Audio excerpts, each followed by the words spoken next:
ইরানের সঙ্গে চলমান উত্তেজনার মধ্যে যুক্তরাষ্ট্র তার একটি বিমানবাহী রণতরী সহ বড় সামরিক বহর দক্ষিণ চীন সাগর থেকে মধ্যপ্রাচ্যের দিকে পাঠাচ্ছে। এই পদক্ষেপ আন্তর্জাতিক সম্প্রদায়ের কাছে নজর কাড়ছে, কারণ তা ইরান ও যুক্তরাষ্ট্রের সম্পর্ক আরও জটিল করতে পারে। যুক্তরাষ্ট্রের সেনাবাহিনীর একটি ক্যারিয়ার স্ট্রাইক গ্রুপ, যার কেন্দ্রবিন্দুতে রয়েছে ইউএসএ আব্রাহাম লিঙ্কন বিমানবাহী রণতরী, ইতোমধ্যেই দক্ষিণ চীন সাগর থেকে যাত্রা শুরু করেছে।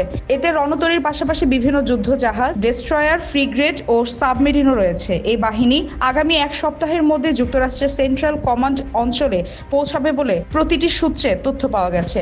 এই কেন্দ্রীয় কমান্ড এলাকা মধ্যপ্রাচ্য, উত্তর পূর্ব আফ্রিকা এবং মধ্য ও দক্ষিণ এশিয়ার অন্তর্ভুক্ত করে 21টি দেশকে, যেখানে আমেরিকার নিরাপত্তা ও কূটনৈতিক সদস্যদের নিরাপত্তা নিশ্চিত করা হয়। বিশ্লেষকদের মতে এই রণতরী মোতায়েনের পেছনে ইরান ও যুক্তরাষ্ট্রের মধ্যে ক্রমবর্ধমান রাজনৈতিক ও সামরিক উত্তেজনা কাজ করছে। ইরানের সরকার বিরোধী বিক্ষোভ ও সহিংসতার ঘটনার পর থেকে গৃহীত পদক্ষেপগুলো সম্পর্কে ওয়াশিংটন উদ্বেগ প্রকাশ করেছে এবং প্রয়োজন হলে সামরিক সমর্থন শক্তিশালী করবে বলে বার্তা রেখেছে।